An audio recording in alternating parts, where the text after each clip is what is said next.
Hanging? Yes. Seriously, you think that's real? Well, it could be because one of my classmates in the junior high school, he really killed himself. No! Yeah. This is the thing. This is the thing that is now in our lives. We just experienced. How our lives unfold. There's no going back. I've seen things I can't unsee. We found a dead body. Yup!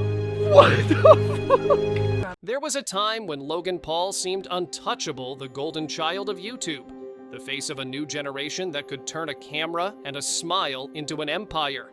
Everything he touched went viral. Every click was gold. But when fame becomes an addiction, humanity is the first thing it kills. The same lens that built his empire would one day expose his darkness. The same boy who dreamed of changing the world would become the man who filmed death for views.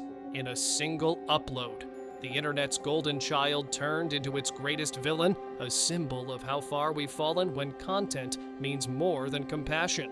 So the question is, how does a hero become a villain? And how far will someone go for a view? This is the paradox of Logan Paul. Logan Paul was never built for silence. Born in 1995 in Westlake, Ohio, he was the kind of kid who turned every camera into a stage. By his early teens, he was already choreographing chaos-filming backyard stunts with his brother Jake, chasing the rush of being seen. When the short-form app Vine exploded, Logan found his perfect match. 6 seconds was all he needed, a flash of energy, a punchline, a shout into the void that somehow echoed back millions of times. Within a few years, he'd become one of the platform's biggest stars, earning sponsorships and a cult-like following. But even then, he wanted more. "I'm going to be the biggest entertainer in the world," he told Business Insider, not as a dream, but as a plan. So when Vine collapsed, he pivoted instantly to YouTube, transforming himself from prankster to full-blown production studio. The vlogs were relentless daily stunts, kinetic editing, a lifestyle turned into performance art. He branded himself the Maverick, sold it as a philosophy, and built a fandom that filled arenas. By 2017, Logan Paul wasn't chasing fame anymore. He was manufacturing it faster, louder, and riskier than anyone before him. By 2017, Logan Paul had ascended to a level of fame few internet creators had ever reached. He wasn't just another YouTuber, he was the YouTuber. His name alone could send a product trending, crash comment sections, and fill convention halls with screaming fans. At just 22, he was earning millions, commanding an empire built on charisma, shock, and control of the camera. The numbers told a story Hollywood couldn't ignore. His YouTube channel was pulling in hundreds of millions of views per month. His merchandise line Maverick by Logan Paul sold out faster than tour tickets. And Forbes named him one of the highest paid creators in the world. He was starring in feature films, guesting on TV shows, and landing sponsorships with global brands eager to tap into his magnetic reach. But beyond the numbers, Logan represented something deeper, the arrival of a new cultural order. To millions of young fans, he embodied the dream that anyone could turn a phone camera into a fortune.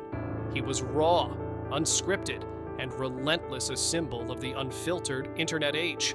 The old gatekeepers were gone. Logan Paul was proof that fame could be hacked. His vlogs captured the adrenaline of youth-fast cars, wild pranks, rooftop jumps, and spontaneous acts of chaos wrapped in the illusion of authenticity. Each upload was both a spectacle and a promise that life could be cinematic if you were bold enough to film it. And for a while, it worked perfectly. By late 2017, he wasn't just a digital creator, he was a mainstream celebrity. Traditional media began calling him the future of entertainment. Hollywood executives wanted his audience more than his acting skills. The Maverick brand expanded into music, film, and live appearances. But success on that scale demanded something dangerous, constant escalation. To stay viral, he had to keep surprising the algorithm, to keep the crowd cheering. The stunts had to get louder, riskier, and more shocking. From the outside, it looked like unstoppable momentum, a self-made mogul rewriting the rules of fame. But inside the whirlwind, a quieter truth was forming. The empire he built on attention had no brakes. Because when every moment must top the last, it's only a matter of time before you cross a line you can't come back from. By the end of 2017, the wild energy that once made his vlogs magnetic began to warp into something darker. What started as chaos for laughs was turning into chaos for survival, a performer trapped inside his own momentum. The camera had become both his weapon and his weakness. Every upload needed to hit harder, move faster, feel louder. He wasn't documenting his life anymore. He was feeding a machine that demanded constant escalation. The maverick persona, the rebel. The rule breaker had stopped being a brand and started becoming a burden. Signs of burnout and detachment began to surface. The jokes got sharper, the stunts crueler. In one video, he tased dead rats, a grotesque attempt at humor that blurred into something unsettling. In another, he staged a drowning prank in front of children. Each time, outrage flickered, but only briefly. His fans laughed it off. YouTube rewarded the clicks, and Logan, ever the strategist, saw that outrage still meant engagement behind the bravado. Though the cost was mounting, he was filming every day, sleeping little, and surrounded by a crew whose paychecks depended on his next viral idea. The vlog wasn't just entertainment, it was economy. The world applauded his drive, but that drive was hollowing him out from the inside. At times, he seemed to know it. In one interview, he smirked and said, "The only way to get more views is to do something insane." It sounded like a joke, but it wasn't. It was a prophecy. When Logan and his team landed in Japan that December, the cracks widened into fractures. His Tokyo vlogs loud, chaotic. Mocking local customs carried the same energy that had once made him famous. But now, the tone felt off. The same antics that thrilled his audience back home clashed painfully against a culture built on restraint and respect. No one stopped the cameras. No one told him to slow down. Because for Logan, silence wasn't an option. It was failure. And just beyond the next upload, waited for the moment that would break the illusion completely, the point where fame, fatigue, and the algorithm would finally collide. At the height of his fame, Logan Paul believed nothing could touch him. He had millions of fans, millions in revenue, and the kind of influence that made him feel untouchable. But the same formula that built his empire shock, spectacle, and escalation was about to destroy it. On December 31st, 2017, Logan uploaded a vlog filmed in Aokigahara, Japan, a forest known for its haunting reputation as a site of suicides. It began like every other video, manic energy, bright edits, the familiar maverick grin. But this time, the spectacle crossed a line no algorithm could justify. Deep in the woods, he and his crew discovered the body of a man who had taken his own life. And instead of stopping the camera, Logan kept filming, zooming in, commenting, even laughing nervously before turning to his audience and saying, "Yo, are you telling me this is real? You guys have never stood next to a dead guy before." It was the moment when entertainment turned into exploitation and the world recoiled. Within 24 hours, the video reached 6.3 million views. Then came the collapse. The internet erupted in outrage. Sponsors fled overnight. YouTube suspended his projects, pulled him from its Google Preferred program, and issued one of the most public rebukes in the platform's history. News networks from CNN to BBC condemned him as a symbol of moral decay. Even fellow creators, people who had once admired him, called him inhuman, a sociopath chasing views. The empire that had rewarded provocation now punished it. The same camera that made him a millionaire now captured his undoing. For years, Logan had been praised for pushing limits until the moment he pushed past humanity itself. What ended his reign wasn't a single video. It was the revelation that his success had been built on insensitivity as a skill, on a culture that confused visibility with value. The maverick brand, once a badge of rebellion, now looked like a mask for moral blindness. His apologies, first on Twitter, then in a teary video, only deepened the divide. To many, they felt rehearsed, monetized, performative. Even contrition had become content. For the first time, the noise stopped working. The likes, the laughter, the endless momentum gone. He wasn't trending for being fearless anymore. He was trending for being the cautionary tale of an entire generation of creators who mistook attention for absolution. Logan Paul didn't fall because of one mistake. He fell because the very machine that made him couldn't recognize when to stop. He had climbed too high on the ladder of virality until there were no rungs left to grab, and only gravity remained. When Logan Paul finally returned to the internet in early 2018, he came back not as the reckless vlogger, but as a man trying to rebuild. His tone was somber, his eyes downcast. He promised to learn, to grow, to become a better person. And for a brief moment, the world seemed willing to listen. He launched a short documentary series about suicide awareness, donated $1 million to mental health charities, and featured experts discussing prevention on paper. It was everything a redemption arc should be: responsible, educational, and contrite. But something about it didn't feel real. The sincerity seemed calculated, the production too polished.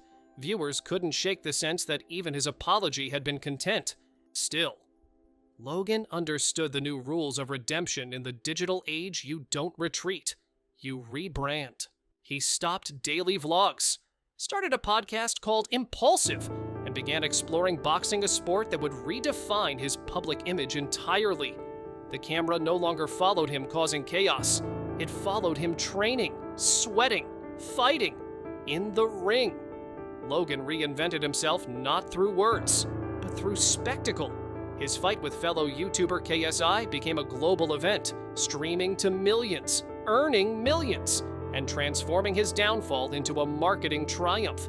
Suddenly, he wasn't the disgraced vlogger, he was the underdog fighter, disciplined and determined. But here lay the paradox: his redemption wasn't built on introspection, it was built on performance. Every act of contrition became another episode. Every reinvention became another campaign. Whether it was podcasting, boxing, or business ventures like Prime Hydration and Crypto Zoo, his comebacks carried the same DNA: create controversy, then capitalize on recovery. In truth, Logan Paul never stopped playing the same game, he just changed arenas. And while the world was quick to applaud his resilience, few noticed what was missing: genuine accountability. Because in the end, his redemption didn't erase the scandal, it monetized it. Today, Logan Paul stands as one of the most paradoxical figures of modern fame, a man once canceled beyond recovery, now sitting comfortably among the world's most influential creators and entrepreneurs.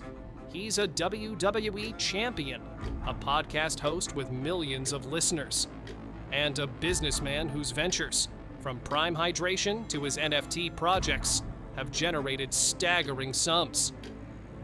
On paper, it's a comeback story. In reality, it's a case study in how controversy has become part of the business model. What Logan achieved after Aokigahara isn't rehabilitation, it's recalibration. He didn't reject the mechanics of fame that once destroyed him. He mastered them. Every scandal became a data point, every outrage a test of endurance. He learned that in the age of social media, attention doesn't discriminate between admiration and anger, it only measures engagement. Culturally, his story marks a turning point. It revealed the limits of cancel culture, the fatigue of outrage, and the strange resilience of internet-born celebrities who control their own narrative pipelines. For a generation raised on vlogs and viral loops, Logan Paul became both a warning and a prototype proof that in the attention economy, moral failure can be temporary, but visibility is forever. There are lessons here, though none of them are comfortable, for platforms. His rise and survival expose how systems reward behavior that shocks before they punish it. For audiences, his story asks us to confront our complicity, how our clicks, comments, and curiosity keep the machine running. Because Logan Paul didn't simply survive his downfall, He turned it into a franchise. From backyard stunts to billion-dollar brands, from laughter to outrage, from infamy to reinvention. Logan Paul's journey is the story of the internet itself, a place where fame is limitless. Consequences are temporary, and the line between authenticity and performance has all but vanished.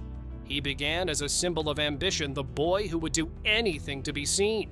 He became a symbol of excess, the man who went too far. And now, he stands as something else entirely, the proof that in the modern attention economy, survival doesn't require purity, it requires adaptability. But what does that say about us, the ones still watching? Do we reward accountability, or just the next spectacle, when scandal becomes strategy and outrage becomes opportunity? Where does redemption actually end and the performance begins? Logan Paul may have learned how to outlast cancellation, but his story leaves us with a harder truth that in a world driven by clicks, outrage, and infinite content, the true currency isn't fame, it's forgiveness. And forgiveness, like fame, is something we keep giving even when we shouldn't.